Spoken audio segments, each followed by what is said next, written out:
Hola hermanos, que Dios les bendiga. Les saluda su hermano Felipe Munguía. Desde Los Ángeles, California, estoy aquí en el estudio de la radio en el que estoy tratando de compartir con ustedes un escrito, un artículo que acabo de escribir, que le he titulado Los postreros tiempos, cristianismo temprano y emergente. Soy el fundador del Ministerio de Leyendo las Escrituras, quien se dirige a ustedes y espero que en esta reflexión podamos encontrar algunas respuestas a la multitud de preguntas que nosotros tenemos. Por ejemplo, eh, ¿por qué estoy haciendo este video? Bueno, recientemente una pregunta planteada por un miembro del grupo de discusión de WhatsApp, nuestra hermana Marisol, despertó este interés en escribir este artículo y de alguna forma reflexionar al mismo tiempo. Ella preguntó, ¿por qué será que algunos creyentes con años de experiencia en el Evangelio de repente comienzan a involucrarse activamente en iglesias que predican doctrinas erróneas y asumen roles de liderazgo en ellas? Esta interrogante resuena con fuerza, llevándonos a cuestionar cómo es posible que aquellos que han sido instruidos en la verdad durante tanto tiempo se desvíen hacia enseñanzas que contradicen lo que han aprendido. Pero estas cuestiones no son nuevas. Estas cuestiones han venido desde el principio del cristianismo y van a continuar hasta la venida de nuestro Señor Jesucristo. En la larga trayectoria de la Iglesia, amados hermanos, se han suscitado debates entre prominentes pensadores cuyos enfrentamientos han marcado hitos en la historia cristiana, tales como los famosos debates entre Atanasio y Arriano y entre Calvino y Arminio, por mencionar algunos ejemplos. Estos debates, quiero que pongan mucha atención a esto, hermano, estos debates surgieron como respuesta a los cambios culturales y las exigencias de la sociedad en cada época y fueron un intento de reinterpretar el cristianismo para adaptarlo a estos nuevos contextos. Y lo que está ocurriendo en este momento en la iglesia es exactamente lo mismo, que al tratar de reinterpretar el cristianismo surge el error. Entonces, en primer lugar, es evidente, hermanos, que estamos viviendo en tiempos bastante desafiantes, caracterizados por una confusión cada vez mayor sobre quién es el que pertenece verdaderamente al cuerpo de Cristo y quién no. La ambigüedad en este sentido plantea un escenario propicio para la proliferación de doctrinas engañosas. Sin embargo, más allá de las circunstancias externas, es crucial reconocer que este fenómeno de apostasía no es nuevo, sino que ha sido advertido por los propios escritos bíblicos. Por ejemplo, el escritor del libro en inglés, El corazón del cristianismo, redescubriendo una vida de fe, el señor Marcus Borg, dice lo siguiente en su libro. Hoy día existen dos caminos hacia la cristiandad. El primero nos lleva a la versión temprana del cristianismo, es decir, la tradicional. El segundo camino nos lleva a una versión emergente del cristianismo. Según Borg, estas dos visiones del cristianismo son tan diferentes que casi producen dos diferentes religiones, ambas utilizando la misma Biblia y el mismo lenguaje. Es decir, que nuestro tiempo de dos paradigmas es prácticamente un relato de dos cristianismos. Y eso es lo que ocurre. Nosotros a veces nos extrañamos de lo que está ocurriendo. Vemos cosas en YouTube, en las redes sociales y decimos, ¿cómo es posible de que esta gente no se dé cuenta que están practicando algo que no es correcto? Bueno, para ellos es correcto porque ellos están practicando una reinterpretación del cristianismo del que nosotros creemos. En lo personal, hermanos, hay una referencia bastante importante en Primera de Timoteo capítulo 4, verso 1. Y esta referencia es particularmente esclarecedora en mi punto de vista en este contexto.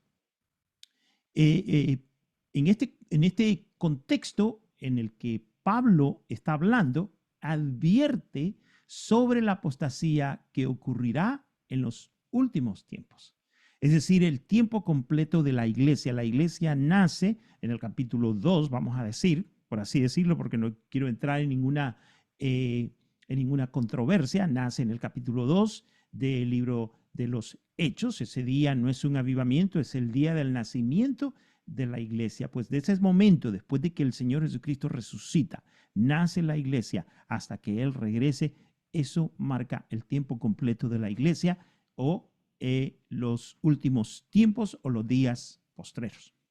Entonces Pablo él dice que algunos, y esto es importante, algunos, un pronombre indefinido, él no dice cómo se llaman, cómo son, no dice nada de eso, él simplemente dice que algunos apostatarán de la fe. Y esto es positivo en alguna forma de pensar, ¿no? Porque no dice que son todos, sino que dice que son algunos. ¿Quiénes son? ¿Quiénes son estos? Este pasaje nos alerta sobre la presencia de individuos que, habiendo sido parte de la comunidad de creyentes, se apartarán de la fe, no de la iglesia, no de la congregación, sino de la fe en Jesucristo, para seguir doctrinas demoníacas, negando así la obra y la verdad del Señor Jesucristo. En el entendimiento del señor Marcus Poor, que les acabo de explicar, él dice, explica los dos cristianismos de la siguiente manera. Y en su libro, para ser más específico, en la página 25, si no me equivoco, él dice lo siguiente. Esta forma anterior de ser cristiano, de la Biblia como la única revelación de Dios, enfatiza su significado literal y considera la vida cristiana centrada en creer ahora por el bien de la salvación después, creyendo en Dios, en la Biblia y en Jesús como el camino al cielo. El movimiento emergente cree más bien en un humanismo cristiano. Ellos creen que porque el Señor Jesucristo dijo, el reino de los cielos se os ha acercado, ellos predican y enseñan que el cristiano no debe aspirar a un cielo lejano. No, ese cielo está aquí, ahora y para siempre. Y por lo tanto nosotros no debemos de aspirar llegar a un cielo a estar con Dios, porque el cielo está aquí entre nosotros. Entonces, el cristianismo pasa a ser un humanismo cristiano. Es una perspectiva, es una opción mejor, dicen ellos. Entonces, él viene y habla acerca de la segunda opción. La segunda opción o la segunda forma, dice, de ver el cristianismo es el paradigma emergente. El paradigma emergente. Ahora, quiero decirles que el paradigma emergente no es una religión, no es una denominación, es una forma de pensar. Es una forma de pensar que ha empapado a las iglesias, nuestra, la tuya y la mía, en este momento. Dice, recientemente, este paradigma emergente se ha convertido en un importante movimiento de base dentro de las denominaciones principales. Pues este libro, El corazón del cristianismo, busca describir esta forma emergente de ver el cristianismo. Está escrito principalmente para personas para quienes la visión anterior del cristianismo ya no funciona. Y obviamente aquí él está hablando acerca de lo que se llama el postcristianismo. En otras palabras, que el cristianismo como lo conocemos en este momento, el tradicional, deja de ser relevante para muchas personas, o como Pablo lo dijera, para algunos. Pues esa forma tradicional de Jesucristo incluye una relación personal con el Señor Jesucristo y aspira a tener una mejor vida aquí en la tierra, pero también aspira a tener una vida en esas moradas que el Señor Jesucristo dijo que iba a preparar para que nosotros estemos donde Él está. Entonces, Borg, en sus propias palabras, él fue parte de lo que él llama el antiguo paradigma, el cual él dice ya no es relevante. En otras palabras, según su libro, Marcus J. Borg se encuentra entre aquellos que han abandonado las estructuras de la iglesia para reinterpretar las enseñanzas de Jesús. Esta apostasía se manifiesta en la búsqueda de nuevas ideas que buscan definir la realidad, en la búsqueda de maestros y predicadores que promueven un evangelio diferente, actuando como portadores de los espíritus engañadores mencionados por Pablo y que también son tratados en otros pasajes bíblicos. Por ejemplo, hermanos, la palabra de Dios en Mateo 24:24, Jesús advierte sobre la aparición de falsos profetas y mesías que engañarán a muchos en los últimos días. Asimismo, segunda de Tesalonicenses, capítulo 2, verso 9 al 10, describe la actividad del inicuo que opera con poderes satánicos y señales engañosas. Estos textos corroboran la realidad del engaño espiritual que se intensificará hacia el fin de los tiempos. Estos individuos a los que el apóstol Pablo se refiere como algunos son identificados por otro apóstol, el apóstol Juan, como aquellos que salen de entre los creyentes en la iglesia, conocidos como los anticristos. Primera de Juan, capítulo 2, verso 18. Estos individuos por cuenta propia son cautivados por las doctrinas de demonios y abandonan tanto la fe como la verdad, lo que los lleva a oponerse a la obra verdadera de nuestro Señor Jesucristo. Según el texto de Primera de Timoteo 4:1, estos apóstatas, dice, escuchan en el griego prosejo. Prosejo es una frase, una palabra, un verbo que quiere decir que estas personas prestan atención para estar de acuerdo y siguen o se dedican a buscar maestros. En otras palabras, hermanos, que usted puede estar en desacuerdo de que el día de hoy hay apóstoles, que hay profetas y que toda esta gente está diciendo y deshaciendo e inventando un montón de mensajes que escuchan a través de el llamado espíritu. Y lo que le quiero decir a usted es lo siguiente, hermano, que lo único que lleva para confundir a una persona que ha creído en el evangelio de la Biblia son 30 segundos.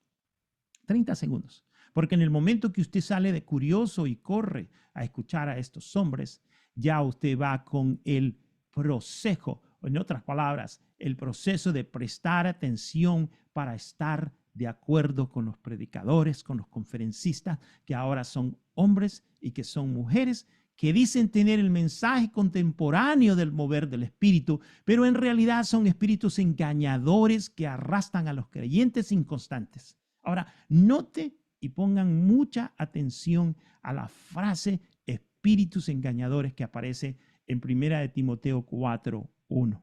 ¿Por qué? Porque en el contexto que Pablo habla, esta expresión sugiere que todo lo que rodea a estos falsos está respaldado por un espíritu. Esto quiere decir que hay algo sobrenatural que ocurre cuando estos hombres y estas mujeres hablan. Dice Pablo que viene acompañado por una atmósfera sobrenatural que es falsa y aunque parece verdadera, se entiende que es parte de la artimaña del engaño. Esta atmósfera de espíritu falso tiene la capacidad de hipnotizar a los creyentes hasta el punto de confundir la verdadera obra de Dios con el engaño, llevándolos a apostatar de su fe en Jesucristo. Estas atmósferas o entornos invisibles rodean y afectan tanto a los anticristos, o sea, los que están hablando, como a quienes los escuchan, y pueden incluir experiencias sobrenaturales que intentan hacer pasar lo falso como verdadero e impactan el pensar, las emociones y las acciones de las personas. En mi experiencia y en mis años de cristiano, en busca de escuchar la voz de Dios, me acuerdo en cierta ocasión fui a un culto de Benny Hinn. Este Benny Hinn acababa de comenzar, todo el mundo lo seguía, era muy famoso, las campañas de él eran de miles y miles de personas y pues yo fui a buscar, fui a ver por la mera curiosidad. ¿Por qué? Porque tenía esa hambre de buscar. Y llegué. Y en el momento que yo llego y antes de él presentarse, o más bien cuando él se presenta, lo primero que ocurre es llenar el lugar en una atmósfera de cantos, de música, de humo, de luces. De repente usted comienza a perderse en esa atmósfera, una atmósfera que se usa como una atmósfera espiritual, pero es una atmósfera que hipnotiza, que aboba a las personas, que las personas de repente comienzan a sentir y comienzan a cerrar sus oídos a la verdad, comienzan a dejar de pensar en lo que es bíblico simplemente para poner atención y estar de acuerdo con lo que va a decir ese hombre que viene bien vestido y que parece real, pero que por dentro es un lobo vestido de oveja. Pues esa experiencia personal se las puedo decir, hermano. He sido testigo ocular de la sutil manipulación de estos engañadores en reuniones y en conversaciones personales con algunos de ellos. Cuando usted los enfrenta y sus argumentos tienen falta de sentido, recurren a experiencias sobrenaturales, aparentemente divinas, para validar sus enseñanzas, evocando paralelismos con prácticas espiritistas. Una de las citas sabias sobre la apostasía y las doctrinas de error proviene de San Agustín de Hipona, uno de los padres de la iglesia. En su obra, La ciudad de Dios, un libro que tiene aproximadamente 22 tomos, o creo que más, escrita alrededor del año 413 después de Cristo, él advierte sobre la proliferación de falsas enseñanzas y la necesidad de mantenerse firme en la fe genuina. Una de sus frases más conocidas es aquella que dice: el error nunca es tan peligroso como cuando tiene la apariencia de verdad. Lo que nos alerta, hermanos, sobre la sutileza con la que pueden presentarse las doctrinas erróneas y la importancia de discernir la verdad en medio de la confusión. Hay que poner mucha atención a todas estas cuestiones, hermanos. Entonces, en conclusión, el fenómeno de la apostasía y el engaño espiritual es un desafío constante para los creyentes a lo largo de la historia de la iglesia y se intensificará en los últimos días. Es imperativo que estemos alerta y arraigados en la verdad de las Escrituras, la Biblia, discerniendo cuidadosamente las enseñanzas y las experiencias espirituales que nosotros mismos encontramos y que practicamos, porque hay muchas personas dentro de la iglesia que yo conozco que se deja guiar por sus emociones y comienza a hablar en el nombre de Jehová. Jehová dijo esto, Jehová dijo aquello, y no temen ningún juicio al hablar palabras en el nombre del Señor. Entonces, hermanos, tenemos que cuidarnos de estas experiencias que otros nos dicen que son experiencias espirituales y que nosotros les decimos a ellos que son experiencias espirituales, para de esa manera no sucumbir ante los espíritus engañadores que buscan apartarnos de la fe genuina en Jesucristo. Eso es todo por hoy. Si usted tiene algún comentario en pos o en contra, no importa. Esta es una reflexión personal que está basada en las discusiones que tenemos en el grupo en WhatsApp, aquí en Leyendo las Escrituras, que tienen que ver con las doctrinas bíblicas, a las cuales yo les invito a ustedes, si gustan participar, hemos escrito un artículo también que les estoy dejando aquí en el grupo, así que si usted lo quiere leer, quiere participar y quiere venir a reflexionar con nosotros, está más que invitado. Así que por ahora, chao, se les ama en el nombre del Señor, soy su hermano Felipe Munguía.